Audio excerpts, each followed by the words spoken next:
Këngëtari dhe ish fituesi i shtëpisë më të famshme në Shqipëri, Luiz Elli ka ndarë një moment tepër prekës me ndjekësit e tij në Instagram, duke publikuar një foto të ëmbël me vajzën e tij, Lunën, teksa ajo luan në bateri, ndërsa ai e përqafon plot dashuri. Në një tekst të ndirë, Luiz Elli shkroi: "E puth në ballë për ta mbrojtur nga çdo dhimbje dhe të kuptoj se sa e veçantë është për mua. E ngre lart që të prek yjet, ëndrat e veta dhe të fluturoj mbi çdo pengesë.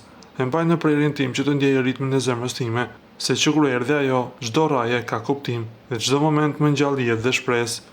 Ky postim ka prekur zemrat e shumë fansave, të cilët kanë vërshuar me komente pozitive dhe zemra, duke cilësuar Luizin si një baba të përkushtuar dhe mjaft të ndjeshëm. Nga ana tjetër na duhet të rikujtojmë se si Luiz Elli, po ashtu dhe Chiara Tito janë mjaft të angazhuar me projektet e tyre muzikore, por edhe ato televizive. Lidhja e tyre u formua gjatë qëndrimit në shtëpinë më të famshme në Shqipëri dhe që pra asaj dite, ata janë gjithkohës bashkë. Ju lutem klikoni tek butoni subscribe për të marrë të rejat më të fundit nga showbizi shqiptar.